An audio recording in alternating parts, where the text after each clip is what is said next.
So the Lexus LFA is known for its insane sounding V10 power plant. It's one of the best sounding engines ever, and trust me, videos don't do it justice. I had the pleasure of getting my ears destroyed by one a couple of years ago, and I loved every second of it. But today, we are taking a look at an LFA that's a little different. You see, stock the LFA is powered by a 4.8 litre V10 that revs to 9,000 RPM, and it makes 550 horsepower to the rear wheels. Now Lexus only produced 500 units, so it's a truly special Japanese sports car. And that is part of the reason why this car has a bit of a controversy surrounding it. You see, this LFA doesn't feature that particular V10 power plant.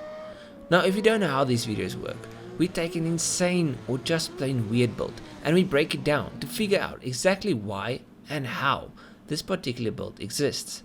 So if you enjoyed, there is a whole playlist full of videos just like this one. But I digress.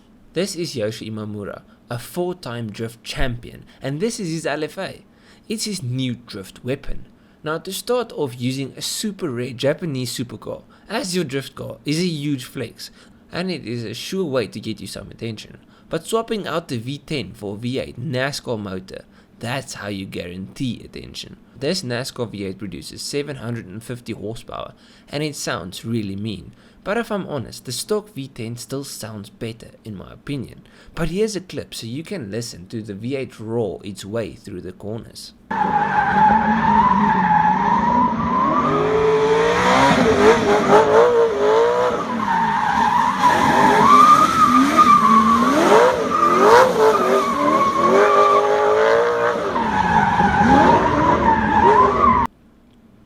Now this LFA isn't his main drift car, which is understandable since it's an expensive build and an expensive car. If you crash this thing, it's going to cost big bank to repair. But he isn't done yet. Rumor has it he is aiming to increase the power to 1000 horsepower. So I have a feeling she might be seeing a couple of turbos or maybe a supercharger soon.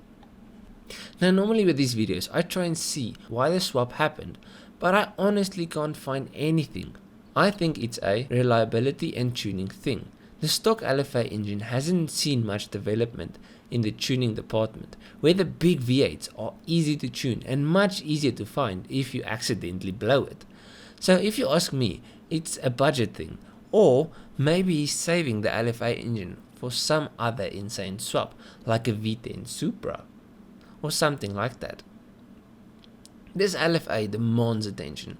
From its flared wheel arches to its huge wing and V8 motor, it's one of the coolest drift cars out there in my opinion. But what do you think? Do you guys like it, or do you think it's a car too special to modify in this way? I'm torn.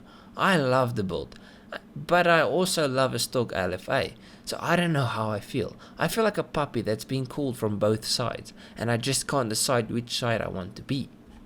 But let me know how you guys feel, what you think of the build, and go check out the other videos that are similar. The other ones are a bit more detailed since I could find a lot more on the cars. This car I really couldn't find a lot of information.